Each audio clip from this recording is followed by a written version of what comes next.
I think we have to get real here. The status quo cycle of provocation and retribution is predicated on some idea that one of these groups is going to go away. And they are not. If we want a safe and free Israel and a safe and free Palestine, we have to recognize that reality. And I know that there is a twisted and much contested history in the region that has brought us to this point. But we are at this point. And anything we do from here has to look forward. So tonight, lucky you, I'm going to do that with not one, not two, but three solutions for peace. Number one. Along the shores of Pleasant Lake in Maine, 95 Israeli and Palestinian teens are trading rockets for rackets. The goal of Seeds of Peace is to open these young minds.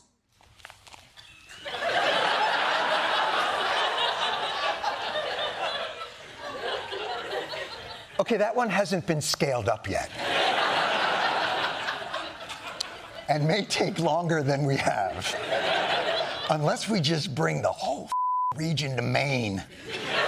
How fast can we make 14 million rackets? But that's just my opening offer. That was just one peace plan, people. Don't abandon me yet. Number two. Let's just ask God. It's his house. He's the one who started all this. Just ask God. He can tell us who is right. Is it the Jews? Is it the Muslims? Is it the Zoroastrians? If it's the Scientologists, a lot of us are going to have egg on our faces. But given God's lack of communication over this past, let's say, millennia,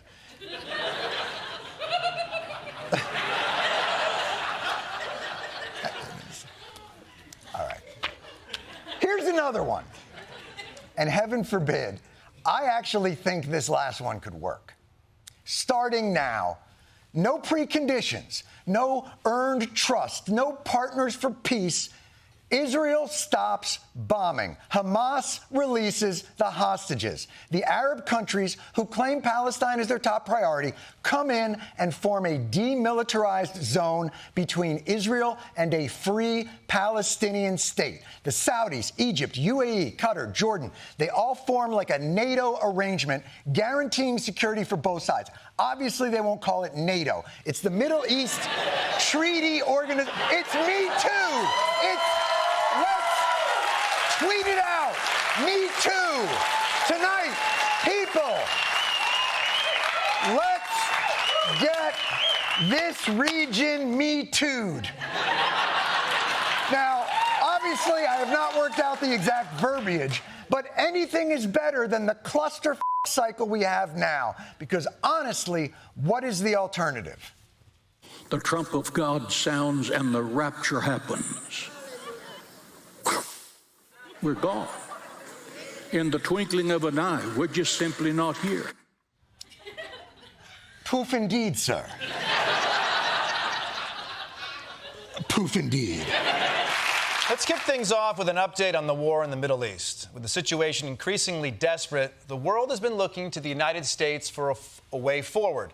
And yesterday, President Joe Biden had some good news, although he delivered it in the most Joe Biden way possible. Can you give us a sense of when you think that ceasefire will start? Well, I hope by the beginning of the weekend. I mean, the end of the weekend. At least my national security advisor tells me that we're close. We're close. Not the most dignified way to deliver world-changing news. It does remind me of the photo of Obama's team watching that bin Laden raid while making balloon animals. Now, in Joe Biden's defense, he had the ice cream first. It's not like they asked him about Gaza and he said, hold on, if we're going to talk about war, I got to get a mint chip. No, he was in an ice cream store about to eat ice cream, and some reporter jumped in and said, what about Gaza? This is why I don't think we should have a free press. Personally, I don't think anyone should be asked about Israel-Palestine while they're eating ice cream. I thought that was like an unwritten rule. I'm holding a tiny cylinder topped with a giant misshapen dairy blob that immediately starts melting on all sides. I've got one tiny little napkin for some reason.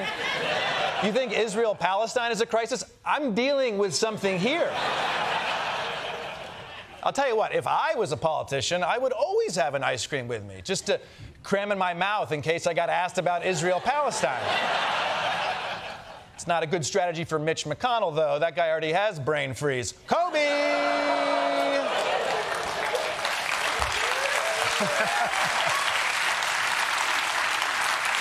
Now, despite Biden's prediction, both Hamas and Israel say they're not actually close to a ceasefire. But I'm not surprised that Biden was so optimistic. When you're holding a freshly scooped ice cream cone, everything feels like it's going to be okay.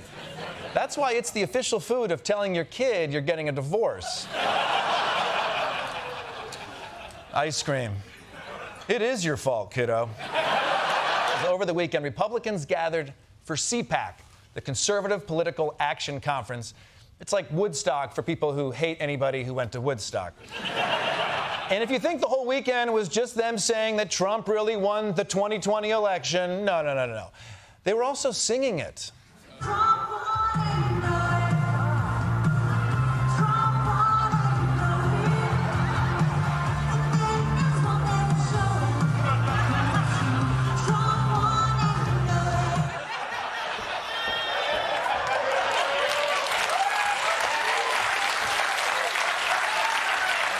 Does anyone have any Molly? I want to overdose.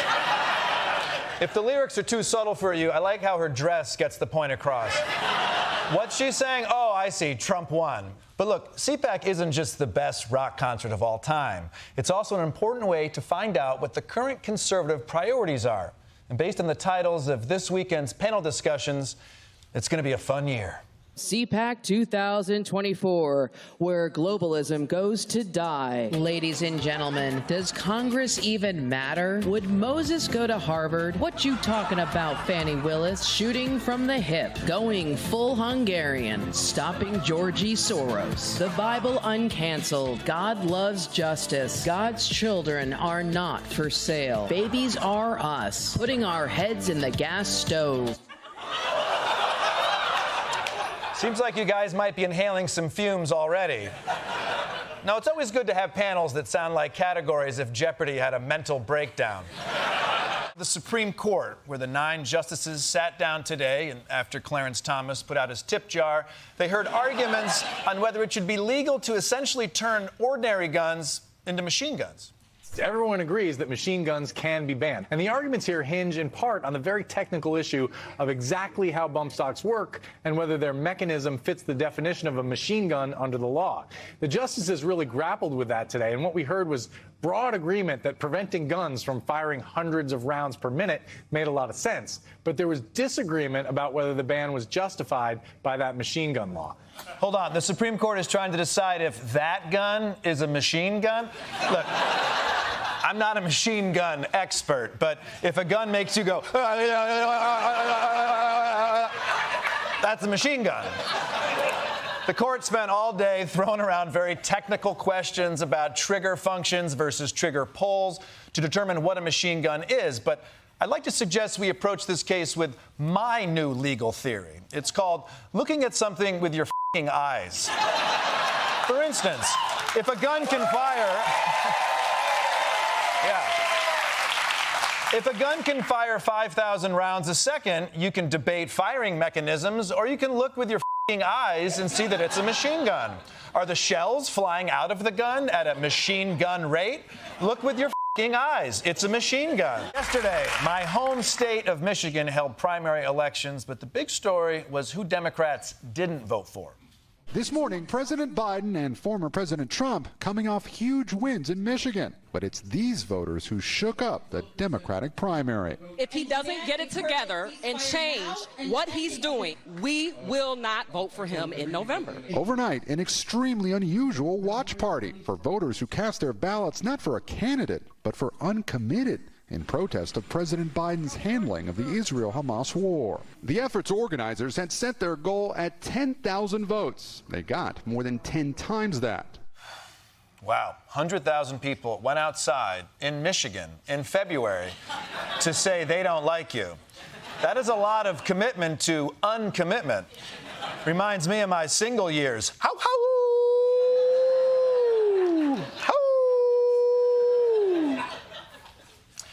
Anyways, it's horrible what's happening in the Middle East. And ceasefire supporters are sending Joe Biden a strong message that if he doesn't push for an end to the war, they won't vote for him. And I'm glad they're making their voices heard. This is how you get attention of politicians. You threaten to kick them out of office if they don't listen to you. Of course, in this particular situation, the guy who would take his place is Trump. Not only is he not sympathetic to your cause, he said he's going to add Gazans to the Muslim ban. It's like convincing your sister to break up with that guy who's no good for her, and then the next Christmas she shows up with Pennywise, you know? He's got kids in the sewer. That's a red flag, sis.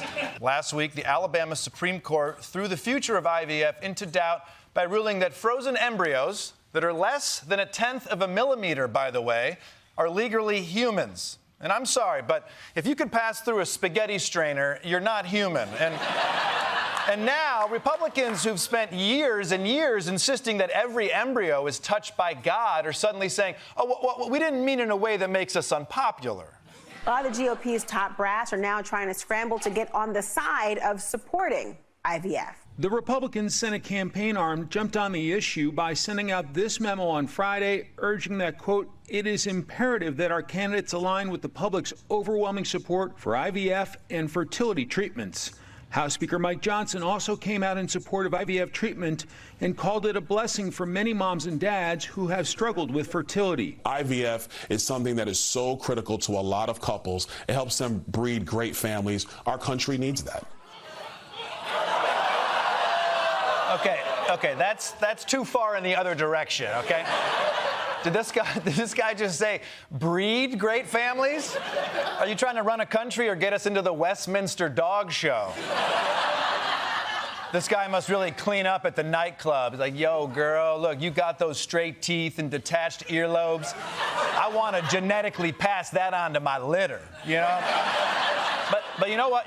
Better late than never. So now that Republicans are on board with IVF, I'm sure they'll jump at the opportunity to pass a law to protect it. A Republican senator has blocked the passage of a bill to protect access to in vitro fertilization nationwide. Senator Sidney Hyde-Smith of Mississippi objected to the measure's approval yesterday. The bill before us today is a vast overreach that is full of poison pills that go way too far beyond ensuring legal access to IVF. It would legalize human cloning. It would legalize gene-edited designer babies and lift the federal ban on the creation of 3-parent embryos. It would legalize the creation of human-animal chimeras. First of all, chimeras? I don't know how to pronounce that word, but I know it's not that.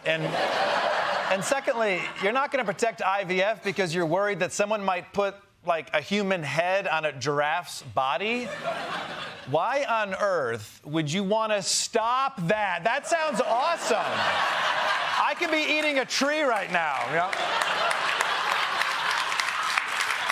Republicans are treating IVF the way I treat reading books. I'm always like, oh, I'm going to read so many books this year. I love reading. But when it actually comes time to read, I'm like, not for me, you know? And to be clear, none of this stuff that senator was warning us about is real. They're just looking for excuses to ban IVF, which to me is crazy. Why would you want to criminalize one of the only times you can masturbate for a good cause? Trust me, I've tried jacking it for leukemia, and people were not happy. Let's talk about a major update in the ongoing battle between Donald Trump and karma. He's on trial. He's on trial right now for trying to overthrow the government, a pretty big faux pas. But recently, his lawyers threw out a Hail Mary legal claim that says he's immune from being charged for anything he did while president.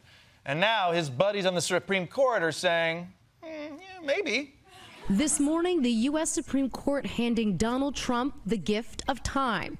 The justices agreeing to decide whether the Republican frontrunner should be immune from federal charges because his attempts to reverse the 2020 election happened while he was still in office. We will never give up. We will never concede. In a one-page order, the High Court saying it will hear arguments in the case the week of April 22nd.